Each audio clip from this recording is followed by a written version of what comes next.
مظفر آباد آزاد کشمیر کا دارالحکومت ہے۔ یہ شہر ضلع مظفر آباد میں دریائے نیلم اور دریائے جہلم کے کنارے واقع ہے۔ یہ ضلع مظفر آباد کا صدر مقام بھی ہے۔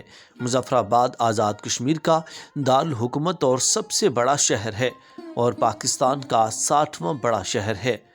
یہ شہر ضلع مظفر آباد میں دریائے جہلم اور نیلم کے سنگم کے قریب واقع ہے۔ اس ضلع کی سرحد مغرب میں پاکستانی صوبہ خیبر پختونخوا کے اضلاع مانسہرہ اور ایبٹ آباد، مشرق میں ہندوستان کی زیر انتظام جموں کشمیر کے کپواڑہ اور بارہمولہ اضلاع اور شمال میں ضلع نیلم سے ملتی ہے۔ اسلام آباد اور راولپنڈی سے اس کا فاصلہ 138 کلومیٹر جبکہ ایبٹ آباد سے اس کا فاصلہ 76 کلومیٹر ہے۔ بے نامہ مختصر کے بعد مظفر آباد کرنا اوڑی تحصیل کو وزارت پہاڑ کا نام دیا گیا۔ اولا بوئی، کلنگ، بیرن گلی اور پٹن کا علاقہ اس میں شامل تھا۔ انگریز قابض ہوئے تو 1849 میں ہزارہ کے پہلے ڈپٹی کمشنر جیمز ایبٹ نے اسے ہزارہ میں شامل کر لیا۔ آخری عموری سلطان حسن علی خان کو 25,000 سالانہ جاگیر دے کر مہاراجہ گلاب سنگھ ڈوگرہ نے مظفر آباد پر قبضہ کر لیا۔ مظفر آباد کے معروف شخصیات میں حضرت شیر علی خان المعروف، حضرت اجی بابا سرکار، حضرت سائیں صحیح سہیلی سرکار، فرہاد احمد فگار، احمد عطا اللہ، زاہد کلیم، افتخار مغل، ڈاکٹر صابر آفاقی، الطاف قریشی اور نمبردار فرمان علی اہم ہیں۔ اس کی بلندی 737 میٹر یعنی 2418 فٹ ہے۔ آبادی کے حوالے سے اگر بات کی جائے تو 1,49,913 آبادی ہے۔ مردم شماری کی رپورٹ میں کہا گیا ہے کہ اردو آزاد کشمیر کی حکومت کی سرکاری زبان ہے۔ اس کے علاوہ کشمیری، ہندکو، پہاڑی، گوجری، پنجابی، کوہستانی، پشتو اور شینا آزاد کشمیر میں کثرت سے بولی جاتی ہے۔ اس شہر کی تاریخ سکندر اعظم سے بھی قدیم ہے۔ 633 میں یہاں پر ہندو شاہی نے قبضہ کیا۔ یہ علاقہ صدیوں تک رشیوں، بدھ مت کے ماننے والوں، سیاحوں اور قدیم حملہ آور قوم کا مرکز بنا رہا۔ وادی کشمیر میں کامبوجاز، بدھزم، شیوازم، ہندوازم اور دور اسلامی سمیت جتنے بھی ادوار گزرے اس شہر پر اثر انداز ہوتے رہے ہیں۔ اولین تاریخ میں اس کا نام اڈا بھانڈا لکھا گیا ہے جبکہ اس کے بعد اس کا نام چکرس چکڑی بہک تھا۔ اس جگہ کو چکرس بہک اس لیے کہتے تھے کہ شہر نقشے پر پیالہ نما ہے اور اس پر چاروں اطراف سے حملے ہوا کرتے تھے۔ شہروں، دیہی علاقوں اور قصبوں میں رہنے والے خاندان صدیوں سے گرمی کے موسم میں بلند و بالا مقامات جنہیں بہک کہا جاتا ہے اپنے مویشیوں سمیت رخ کرتے ہیں، جبکہ عموماً چکڑی بہک مشہور ہے۔ چکڑی کا مطلب ہے کیچڑ والی۔ مظفر آباد کی بنیاد 1646 میں سلطان مظفر خان نے رکھی تھی جو کشمیر پر حکومت کرنے والے بھمبا قبیلے کے سردار تھے۔ خان نے اسی سال لال قلعہ بھی تعمیر کیا تھا تاکہ مغل سلطنت کی دراندازی کو روکا جا سکے۔ یہ شہر 2005 کی کشمیر کے زلزلے کے مرکز کے قریب تھا جس کی شدت 7.6 میگا واٹ تھی۔ زلزلے سے شہر کی تقریباً 50% عمارتیں بشمول زیادہ تر سرکاری عمارتیں تباہ ہو گئی تھیں اور اندازہ لگایا گیا ہے کہ پاکستانی زیر کنٹرول علاقوں میں 80,000 افراد ہلاک ہوئے تھے۔ 8 اکتوبر 2005 تک پاکستانی حکومت کی سرکاری طور پر مرنے والوں کی تعداد 87,350 تھی جبکہ دوسرے اندازوں کے مطابق مرنے والوں کی تعداد 1 لاکھ سے زیادہ ہے۔ ضلع مظفر آباد کو انتظامی طور پر 2 تحصیلوں میں تقسیم کیا گیا ہے جو 25 یونین کونسلوں میں تقسیم ہیں۔ اگر ہم بات کریں کہوڑی پٹیکا مظفر آباد کے لال قلعے کے حوالے سے تو کشمیر کے حکمران چک خاندان نے سن 1549 میں اس لال قلعے کی بنیاد رکھی۔ اس کی تکمیل مظفر آباد شہر کے بانی سلطان مظفر کے دور میں سن 1646 میں ہوئی۔ ڈوگرہ سکھ حکمرانوں مہاراجہ گلاب سنگھ اور رنبیر سنگھ کے دور میں سیاسی اور فوجی مقاصد کے تحت قلعے میں توسیع کروائی گئی۔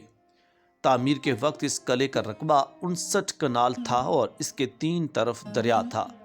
پہلے سن 1992 کے سیلاب اور پھر سن 2005 کے زلزلے میں اس قلعے کا بہت بڑا حصہ منہدم ہو گیا۔ قلعے کے بچ جانے والے حصے میں 3 بڑے صحن بھی ہیں۔ قلعے کے اکثر کمرے دریا برد ہو چکے ہیں اور باقی رہ جانے والے چند کمروں کی 1 یا 2 دیواریں ہی باقی رہ گئی ہیں۔ اس قلعے کا زیادہ تر شمالی حصہ دریا کی تند و تیز لہروں کی نظر ہو چکا ہے۔ 2010 کے سیلاب میں دریائے نیلم کا بہاؤ قلعے کی جانب ہونے کے بعد اس کے بچاؤ کے لیے ایک حفاظتی دیوار تعمیر کی گئی۔ لال قلعہ میں کئی قید خانے بھی ہیں جو متعدد کال کوٹریوں پر مشتمل ہیں۔ قلعے کے شمالی حصے میں کئی زیر زمین کمرے ایسے تھے جن کے بارے میں صرف چند مقامی لوگ ہی جانتے تھے۔ قلعے میں جا بجا سیاحوں کے لیے بیٹھنے کا انتظام کیا گیا ہے۔ قلعے کی انتظامیہ کا کہنا ہے کہ یہاں سیاح آتے ہیں لیکن اب ان میں زیادہ تعداد مقامی لوگوں کی ہی ہوتی ہے۔ سیاحوں کا کہنا ہے کہ اب اس قلعے میں دیکھنے کو کچھ رہا ہی نہیں۔ قلعے میں موجود عجائب گھر بھی سن 2005 کے زلزلے میں متاثر ہوا۔ یہاں موجود بعض نوادرات چوری کر لیے گئے جبکہ بچ جانے والا سامان ایک کمرے میں بند کسی نئی عمارت کے انتظار میں ہے۔ یہ ٹوٹا پھوٹا مجسمہ کبھی ایک بادشاہ کے لباس میں، ایک ہاتھ میں تلوار اور ایک ہاتھ میں مشعل لیے کھڑا تھا۔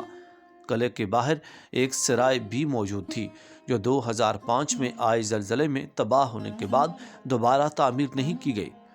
دوسرے سکھ حکمران مہاراجہ شیر سنگھ نے بانی مظفر آباد کے تعمیر کردہ قلعہ مظفر آباد کی اثر نو مرمت کروائی۔ کوہڑی، گھڑی دوپٹہ، چکار، کرنا، شلورہ اور اوڑی کے مقامات پر سکھ عہد حکومت میں نئے قلعے تعمیر کیے گئے۔ ڈوگروں نے بھی یہاں کی اہمیت کو پیش نظر رکھا۔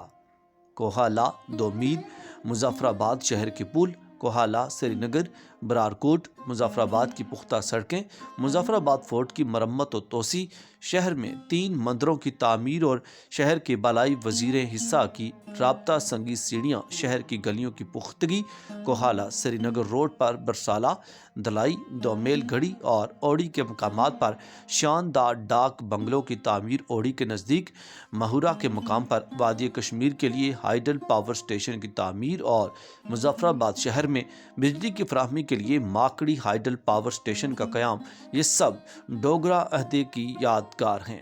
پیر چناسی ایک سیاحتی مرکز ہے جو مظفر آباد آزاد کشمیر سے 30 کلومیٹر کے فاصلے پر واقع ہے۔ یہ ایک پہاڑ کی چوٹی پر ہے۔ پیر چناسی سید حسین شاہ بخاری کو کہتے ہیں، ان کا مزار پہاڑ کی چوٹی پر واقع ہے۔ مقامی روایت کے مطابق یہ بزرگ بلوچستان کے علاقے سے 350 سال پہلے ہجرت کر کے تبلیغ کے سلسلے میں یہاں آ کر بس گئے تھے۔ یہ مقام 9500 فیٹ بلند ہے۔ نزدیکی آبادی بھی خاصی نیچے پائی جاتی ہے۔ اس کے ایک طرف پیر سہار کو راستہ جاتا ہے جہاں پیدل جانا پڑتا ہے، دوسری طرف نیلم کا خوبصورت پہاڑی سلسلہ اور وادی کاغان کے پہاڑ مکڑا کا نظارہ ہوتا ہے۔ ساترو ہل ویو، دریائے نیلم، دریائے جہلم، نلوچی پل، ریڈ فورٹ، لوہار گلی ویو پوائنٹ، سری کوٹ، سریاں ویو پوائنٹ، شہید گلی اور اس کے علاوہ بھی مختلف پارکس اور خوبصورت مقامات واقع ہیں۔ لال قلعہ مظفر خان نے نہیں بنایا اور نہ ہی مظفر خان کی کشمیر میں کسی جگہ حکومت تھی، بلکہ مظفر خان قریش نسل عرب بمبا خاندان سے ہیں۔ عرب میں جب دور حکومت میں بنو امیہ خاندان پر عرصہ حیات تنگ کر دیا گیا تو بنو امیہ کے خاندان کے لوگ جان بچانے کے لیے عرب سے ہجرت کرنے پر مجبور ہوئے۔ مظفر خان بھی جان بچانے کے لیے کچھ عرصہ افغانستان میں مقیم رہے۔ افغانستان میں رہائش کے دوران مظفر خان نے اپنے نام کے ساتھ خان کا اضافہ کر کے اپنی عرب نسل شناخت کو چھپایا۔ پھر مظفر خان افغانستان سے کشمیر میں داخل ہو کر مظفر آباد میں ٹھکانہ کیا۔ یہ جگہ عباسیوں سے محفوظ تھی اور آبادی بھی خالی تھی، لہٰذا مظفر خان نے مظفر آباد کو اپنا مسکن بنایا اور مظفر آباد میں کی مظفر خان کا انتقال ہوا۔ مظفر خان کی کشمیر میں کسی جگہ حکومت نہیں رہی۔ راجہ ہندوستان میں استعمال ہونے والا لفظ ہے۔ مظفر خان جو کہ عرب نسل قریشی خاندان کے ایک شاخ بنو امیہ سے تعلق رکھتے ہیں، عرب میں راجہ یا خان کا لفظ استعمال نہیں ہوتا۔ خان راجہ کا تخلص ہندوستان کے بادشاہ وغیرہ استعمال کرتے تھے۔ بنو امیہ خاندان کی حضرت معاویہ کے دور سے لے کر یزید کے اقتدار تک حکومت رہی، لیکن مظفر خان نے مظفر آباد پہنچ کر اپنے سابقہ عرب اقتدار کی وجہ سے یہاں کے مقامی روایات کے مطابق اپنے نام کے ساتھ راجہ کا لفظ استعمال کیا، لیکن مظفر خان کی کشمیر کے کسی بھی حصے پر حکومت یا بادشاہت نہیں رہی۔